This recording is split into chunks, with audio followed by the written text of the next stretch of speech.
दूसरे नंबर का संकेत क्या मिलेगा? दूसरा नंबर का संकेत क्या है कि आपके घर में कोई भी नमकीन मिठाई, मीठी मिठाई नहीं,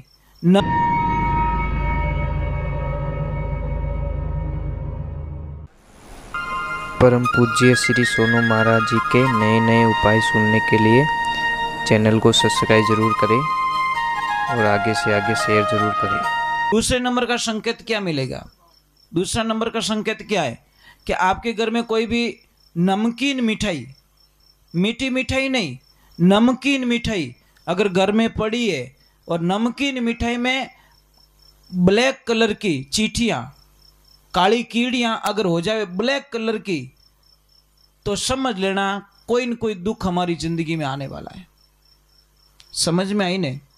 तो ये ध्यान रखने का काम करना। कल एक काम करना, एक अनजान गाय को, जिसको गाय को आप जानते ही नहीं, वो आपको कोई लेन देना नहीं है, उस गाय को थोड़ा सा गुड़ और एक रोटी दे देना और टाइम लिख देना भी 5:05 में मैंने उस गाय को रोटी दी थी। सेकंड डे उस गाय को कहने की जरूरत नहीं है, 5:05 पे आपके घर पे आ जाएगी। वो कहने की भी जरूरत नहीं है। गाय इतनी होशियार हो। अने भैंस ने बादाम रो हलवो खवाई दीजो अने जाने दो, जैसे ही कादू मिलियो वहां ब्यूटी पार्लर में मेकअप कराउन में उतर जाई।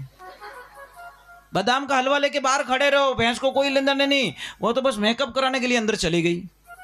ओ कादो रगड़ना ही बड्डी। अब बोले बुद्धि आड़ी ची भी नहीं। और भैंस सिर्फ 2.5 घंटे दूरी की पे चले गई, भैंस वापस नहीं आती। इसलिए साइंस कहती है बफेलो मेमोरी शॉर्ट। भैंस की मेमोरी शॉर्ट होती है, कमजोर होती है, डाउन होती है। गाय को 100 किलोमीटर दूर पे छोड़ दो, गाय महाराज वापस उस रास्ते वापस आ जाती है। भैंस नहीं आई, भैंस तो नालता फिर मारी भैंस देखी तू बात नहीं की जगह, भैंस देखी जगह। गाय रे वास्ते तो पूछे ही बड़ो, गाय गुम गई कोई परवाह नहीं है, मारी भैंस देखी ले तारी भैंस लारिश फिरू में। गाय के लिए पूछा होता तो जी भी राजी भाई, दिल भी दुखे रहता। गाय के लिए नहीं पूछते, उसको पता है बंदे को गाय तो 100 किलोमीटर दूर गई तो भी वो वापस अपने रास्ते अपनो डोबो नहीं आवे। इन वास्ते मैंने कोई क्यों डोबो, हाँ देशी भाषा में अपनी भाषा ही एडी महाराज कहीं करे डोबा चराऊं। अभी तेरे सामने भैंस है, डोबो को नहीं, डोबा बेड़ो तू ही डोबो रह गयो। ये चीज है। मैं भैंस के विरोध नहीं हूं भाई, भैंस रखो यार, तुम्हारे धंधे के लिए रोजी रोटी चल रही है, रखो तुम। भैंस का दही अच्छा होता है, भैंस की छाछ अच्छी होती है, भैंस की जगह भैंस ही है। पर भैंस को लेके आप गाय को क्यों बोल रहे हो? मेरी भैंस दुश्मन थोड़ी है क्या? आप धंधे के लिए 10 भैंस रखो, उसमें से एक गाय तो रख सकते हो, एक गाय का पालन पोषण तो कर सकते हो। ज्यादा बोझ नहीं दे रहा हूं। एक मुंडो देखने वास्ते गाय चाहिए नहीं चाहिए? अब गौमूत्र चाहिए, रो तो फिर क्या गौमूत्र ले, गौमूत्र अबे क्यों रोती फिरे? घरे गाय राखे कौन जने? अने कदी घर में कोई होम रहे तो क्या भैंरा पोटा सीजे? वाह वाह वाह वाह, अबे क्यों रो तो फिरे सबलियो लेन? आपको पता है घर में होम रहे, यज्ञ रहे, भैंसरा पोटो लीपणो करे तो वो पवित्र नहीं है। गाय के गोबर से लीपणो करना पड़े। पर क्या करे, किसको समझाए महाराज ये बातें? समझाएंगे तो बहुत अटपटा लगेगा आपको। इसलिए मैं हाथ जोड़ रहा हूं आपसे, वंदन कर रहा हूं। भैंस रखो, 10 भैंस रखो, 50 भैंस रखो, आप हमारे को कोई लेन देना नहीं, परंतु उसके साथ में एक गैया मैया रखो भैया, कम से कम, ज्यादा नहीं। एक भी गाय आपको खुली नहीं मिलेगी यहाँ पे, एक भी गाय, पर कोई मालिक नहीं है। क्या तो दूध नहीं दीवे, दूध तक मत रहो सीमित। चलो भैया अभी आप चाय पानी कोई व्यवस्था करनी कर सको, ठीक है? नहीं बना दी रहे तो ले आओ, बन रही है तो एक भजन गालू में, बोलो क्या करें तो ले दो। हाँ दे दो, मंगलेश दे दो। हाँ? नहीं बहुत बहुत धन्यवाद यार, आपको भी बहुत साधुवाद आपको।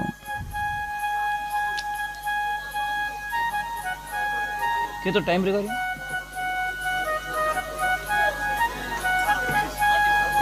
देखो चाय पीन कोई भाग जो मती, थोड़ा टाइम दीजो। ज्यादा मैं बैठूंगा नहीं, ज्यादा सत्संग नहीं करता, आपको भी छुट्टी दे दूंगा, मैं भी चला जाऊंगा। थोड़ी देर और थोड़ा रहते हैं।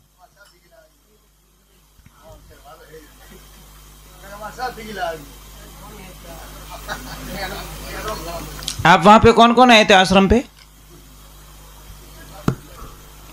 देखा ना गाय माता की कैसी व्यवस्था है। हमारे भी व्यवस्था नहीं है कमरे में, उतनी गाय मैया के लिए व्यवस्था है।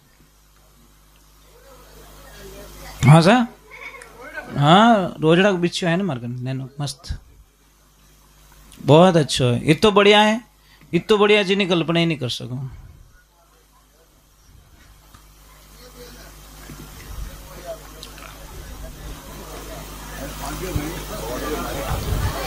आज और आ रहा था एक बछड़ा, रोजड़ी ने बच्चा ने जन्म दियो, काटा कहीं रियो, कुत्ता पड़िया भाग गई वो, तो बिच्छू बटे जो, तो मैंने कोई फोन करियो भैया एक काम करो 2-4 घंटा वेट करो, अगर नहीं आई तो आप लेके आ जाना। પછી મેં રહી जो आगा पास में रहोला तो वहां नहीं आवेला, तो दूर से देखते रहे, फिर वो आ गई और बछड़े को ले गई। मैं पाप में पड़ जाऊं, ये डायरेक्ट लेना हो तो काम करना, कल एक काम करना, एक अनजान गाय को, जिसको गाय को आप जानते नहीं हो, आपको कोई लेन देना नहीं है, उस गाय को थोड़ा सा गुड़ और एक रोटी दे देना और टाइम लिख देना भी 5:05 में मैंने उस गाय को रोटी दी थी। सेकंड डे उस गाय को कहने की जरूरत नहीं है, 5:05 पे आपके घर पे आ जाएगी, वो कहने की भी जरूरत नहीं है। गाय इतनी होशियार हो। અને ભેંસને બદામનો હલવો ખવાઈ દીજો અને જાણે દો जैसे ही कादू मिलियो वहां ब्यूटी पार्लर में मेकअप कराउंड में उतर जाई। बादाम का हलवा लेके बाहर खड़े रहो, भैंस को कोई लेना नहीं, वो तो बस मेकअप कराने के लिए अंदर चली गई। ओ कादो रगड़ना ही बेटी, अब बोले बुद्धि आड़ी ची भी नहीं। और भैंस सिर्फ 2.5 घंटे दूरी की पे चले गई, भैंस वापस नहीं आती। इसलिए साइंस कहती बफेलो मेमोरी शॉर्ट, भैंस की मेमोरी शॉर्ट होती है, कमजोर होती है, डाउन होती है। गाय को 100 किलोमीटर दूर पे छोड़ दो, गाय महाराज वापस उस रास्ते वापस आ जाती है। भैंस नहीं आई, भैंस तो नालता फिर मारी भैंस देखी तू बात नहीं की जगो, भैंस देखी जगो गाय रे वास्ते तो पूछे ही बड़ो, गाय गुम गई कोई परवाह नहीं है, मारी भैंस देखी ले तारी भैंस लारिस फिरू में। गाय के लिए पूछा होता तो जी भी राजी भाई, दिल भी दुखे होता। गाय के लिए नहीं पूछते, उसको पता है बंदे को गाय तो 100 किलोमीटर दूर गई तो भी वो वापस अपने रास्ते अपनो डोबो नहीं आवे। इन वास्ते मैंने कोई क्यों डोबो, देसी भाषा में अपनी भाषा ही एडी महाराज कहीं करे डोबा चराऊं। अभी तेरे सामने भैंस है, डोबो को नहीं, डोबा बेड़ो तू ही डोबो रह गयो, ये चीज है। मैं भैंस के विरोध नहीं हूं भाई, भैंस रखो यार, तुम्हारे धंधे के लिए रोजी रोटी चल रही है, रखो तुम। भैंस का दही अच्छा होता है, भैंस की छाछ अच्छी होती है, भैंस की जगह भैंस ही है। पर भैंस को लेके आप गाय को क्यों बोल रहे हो? मेरी भैंस दुश्मन थोड़ी है क्या? आप धंधे के लिए 10 भैंस रखो, उसमें से एक गाय तो रख सकते हो, एक गाय का पालन पोषण तो कर सकते हो। ज्यादा बोझ नहीं दे रहा हूं, एक मुंडो देखने वास्ते गाय चाहिए नहीं चाहिए। अब गौमूत्र चाहिए, रो तो फिर क्या गौमूत्र ले, गौमूत्र अबे क्यों रोती फिरे, घरे गाय राखे कौन जने। अने कदी घर में कोई होम रहतो क्या भेड़ पोटा सीजे, वाह वाह वाह वाह, अबे क्यों रोतो फिरे सबलियो लेन। आपको पता है घर में होम रहे, यज्ञ रहे, भैंस पोटो लीपणो करे तो वो पवित्र नहीं है, गाय के गोबर से लीपणो करना पड़े। पर क्या करे, किसको समझाए महाराज ये बातें, समझाएंगे तो बहुत अटपटा लगेगा आपको। इसलिए मैं हाथ जोड़ रहा हूं आपसे, वंदन कर रहा हूं। भैंस रखो, 10 भैंस रखो, 50 भैंस रखो, आप हमारे को कोई लेन देना नहीं, परंतु उसके साथ में एक गैया मैया रखो भैया।